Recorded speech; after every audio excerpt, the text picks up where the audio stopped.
और विजयदशमी के उपलक्ष्य में आरएसएस प्रमुख मोहन भागवत क्या कह रहे हैं, सुनवाते हैं।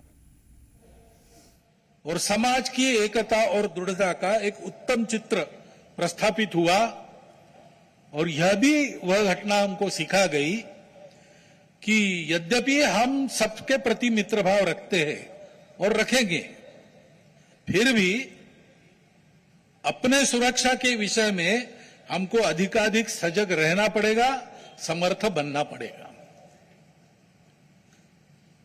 क्योंकि इस घटना के बाद दुनिया में विभिन्न देशों ने अपनी अपनी जो भूमिका ली, उसमें हमारी ये भी ध्यान में आया कि हमारे मित्र कौन कौन है और कहां तक है। देश के अंदर भी अशांति फैलाने वाले असंवैधानिक उग्रवादी या संविधान विरोधी कहिए उग्रवादी नक्सली आंदोलन पर शासन और प्रशासन की दृढ़ कार्रवाई भी हुई और उनके अनुभव से उनके विचारधारा का खोखलापन और उनकी क्रूरता का अनुभव होने के कारण समाज भी उनसे मोहभंग होकर विमुख हो गया। लेकिन उनका नियंत्रण तो हो जाएगा, परंतु अब ये उस क्षेत्र में एक बड़ी जो बाधा थी वो दूर होने के बाद उस क्षेत्र में न्याय की स्थापना हो, विकास वहां तक पहुंचे, सद्भावना, संवेदना और सामरस्य वहां स्थापित हो, इसके लिए समाज की भी और शासन प्रशासन की भी योजनाएं चलनी पड़ेगी, क्योंकि इनका अभाव ही ऐसे उग्रवादी ताकतों के पनपने का कारण बनता है। इससे त्रस्त मनुष्य दूसरा कुछ उपाय दिखता नहीं, इसलिए निराश होकर उनको प्रश्रय देता है। ये न हो इसलिए ऐसी योजनाओं की आवश्यकता है। आर्थिक क्षेत्र में भी हम आगे बढ़ रहे हैं। ऐसा जो प्रचलित परिमाण है दुनिया के, उसके आधार पर कहा जा सकता है हमारा देश आर्थिक क्षेत्र में आगे बढ़े, इसलिए आर्थिक जगत के हमारे उद्योगी बंधु, विशेषकर तरुण उद्योजक, इनमें एक मादा भी दिखता है, उत्साह भी दिखता है, इच्छा आकांक्षा भी दिखती है। परंतु ये जो प्रचलित अर्थ प्रणाली है सारी दुनिया में वही है, तो सारी दुनिया के अनुभव में उसके कुछ दोष भी आ रहे हैं। विकास के इस प्रकार के पद्धति से अमीरी और गरीबी का अंतर बढ़ता है। आर्थिक सामर्थ्य कुछ चंद हाथों में एकत्रित होता है। शोषण करने के लिए एक नया सुरक्षित तंत्र इसमें से खड़ा हो सकता है, चिंता नहीं की तो।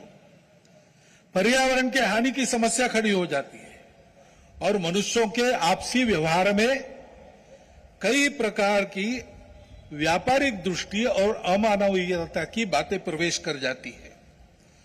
इन दोषों की बाधा हमें नहीं होनी चाहिए, इसलिए भी कि अभी हाल में अमेरिका ने जो नई टैरिफ नीति अपनाई, उनके अपने हित के लिए अपनाई होगी, लेकिन उसकी मार तो सभी पर पड़ रही है। इसलिए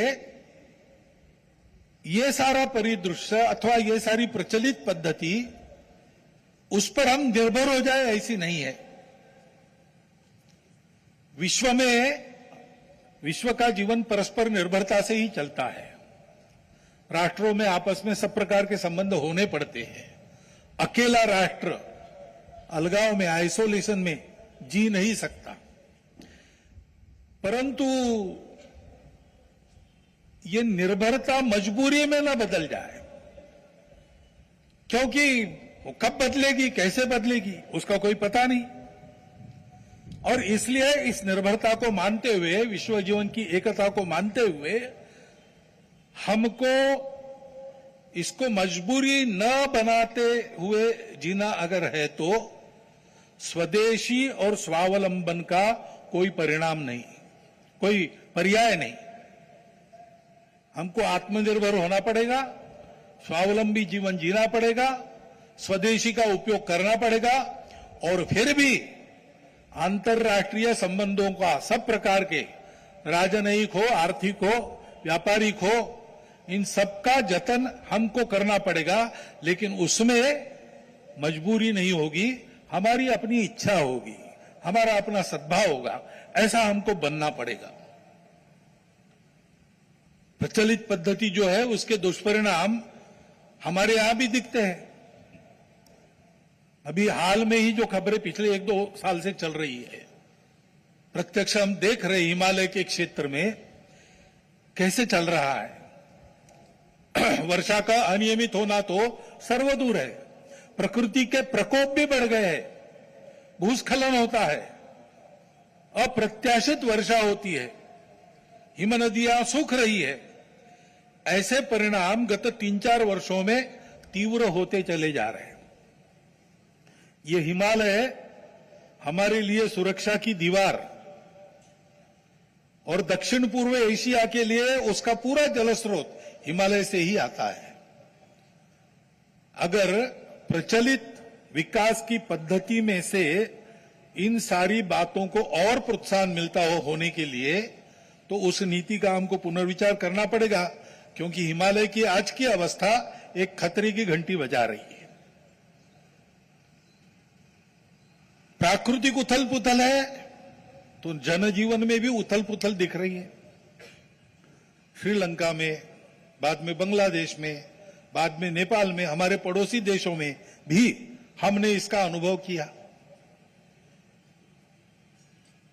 अब कभी कभी हो जाता है, प्रशासन जनता के पास नहीं रहता, संवेदनशील नहीं रहता, लोकाभिमुख नहीं रहता, उनकी जनता की अवस्थाओं को ध्यान में रखकर नीतियां नहीं बनती, तो असंतोष रहता है। परंतु उस असंतोष को इस प्रकार व्यक्त होना, ये किसी के लाभ की बात नहीं है। अभी अभी प्रमुख अतिथि महोदय ने कहा, 25 नवंबर के भाषण की याद की, उसमें इस प्रकार के जो आंदोलन है जिसमें इतनी सारी हिंसा और विनाश होता है, डॉक्टर अंबेडकर साहब ने उसको ग्रामर ऑफ अनार्की कहा है। प्रजातांत्रिक मार्गों से भी परिवर्तन आता है, ऐसे हिंसक मार्गों से परिवर्तन नहीं आता है। एक उथल पुथल हो जाती है, लेकिन स्थिति यथावत रहती है। पूरे दुनिया का अभी तक का इतिहास देख लीजिए, जब से ये उथल पुथल वाली तथाकथित रिवॉल्यूशंस, क्रांतियां आई, किसी क्रांति ने अपने उद्दिष्ट को प्राप्त नहीं किया। राजा के खिलाफ फ्रांस की राज्य क्रांति हुई, उसका परिणाम क्या हुआ? नेपोलियन बादशाह बन गया, वही राजतंत्र कायम रहा। इतनी सारी तथाकथित साम्यवादी क्रांतियां हुई, सब साम्यवादी देश आज पूंजीवादी तंत्र पर चल रहे हैं, जिसके खिलाफ क्रांति हुई। ऐसे हिंसक परिवर्तनों से उद्देश्य नहीं प्राप्त होता है, उल्टा इस अराजकता की स्थिति में देश के बाहर की स्वार्थी ताकतों को अपने खेल खेलने का मौका मिलता है। और इसलिए हमारे पड़ोसी देशों में जो उथल पुथल हो रही, ये हमारे ही देश है, वे हमसे दूर नहीं है। कुछ वर्ष पूर्व भारत ही थे, हमारे अपने हैं। उनमें इस प्रकार की अस्थिरता उत्पन्न होना, ये हमारे लिए, हम केवल उनके पड़ोसी हैं इसलिए नहीं, वो सब हमारे अपने देश है, इसलिए चिंता का विषय है। हितरक्षण से भी ज्यादा ये जो हमारा आत्मीयता का संबंध है, अपनेपन का संबंध है, उसके चलते ये चिंता होती है।